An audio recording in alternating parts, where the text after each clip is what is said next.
It is Country Viewpoint here on Flow FM, and for our listeners in Victoria today, the Flow family, I know you've been keeping a close eye on what has been the government response to the most recent lockdown. There's been a bit of banter going around since the new round of the Regional Jobs Fund was announced, what it means and whether or not it's enough for regional areas who have really copped it hard through this COVID period. A man who's got a very vested interest in this, given that he's the member for Northern Victoria, is Tim Quilty, a Liberal Democrat, who joins me on the line right now. Tim, welcome to Country Viewpoint. No, thanks for having me on. Good to have you on board. Sitting on the crossbench, it's been probably as interesting a year in politics for Victoria as you've ever seen, I'd imagine. Yeah, it certainly wasn't what we were expecting 14 months ago anyway. So we had the fires and then COVID. It certainly knocked everything for a 6, I think. Yeah, you mentioned the fires there. That was a tough start to the year, followed up by COVID. And Northern Victoria, in the upper house there of Victoria, the Victorian Parliament, quite a vast parcel of land and quite diverse. You've got some real issues across that entire patch. Oh, definitely. So, like we said, the fires, we started off the year last year with the fires across the border from New South Wales, and we had weeks of burning. Towns lost their power, communications.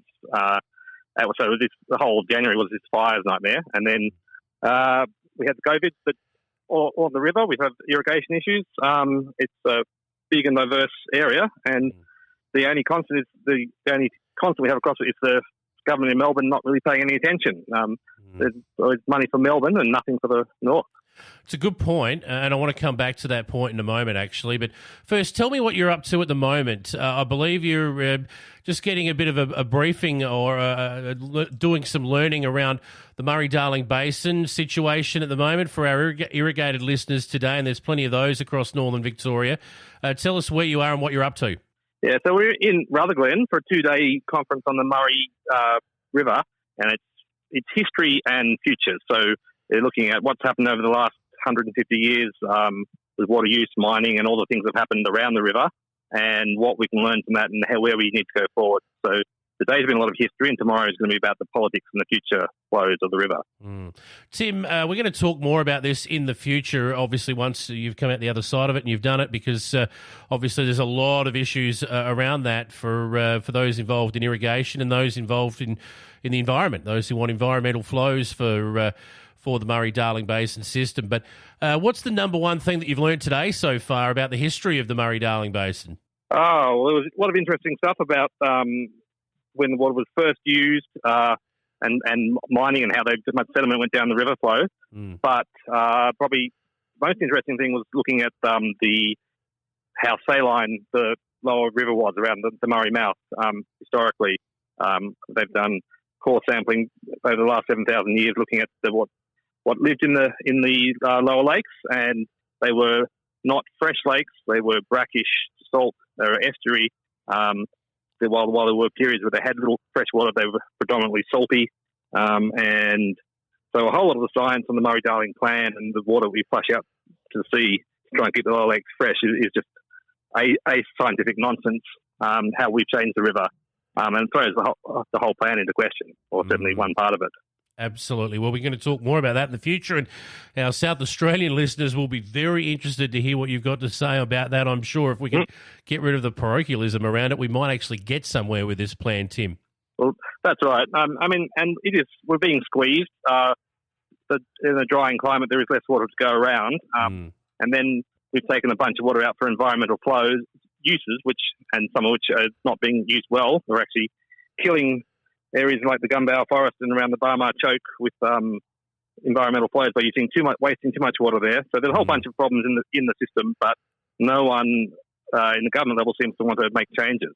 It's a good point. Speaking of changes at government level, we've seen so much through COVID-19, lockdowns that have affected regional Victoria when really it's been a Melbourne-centred issue. There hasn't been a lot of footprint in regional areas other than perhaps some patches down in the southwest where things got out of control around the Colac Abattoir there for a period. But outside of that, particularly in your patch, there hasn't been too many issues COVID-related in terms of the virus itself. you've just copped issues regarding the flow-on from decisions made there in Melbourne about locking things down. Yeah, well, exactly.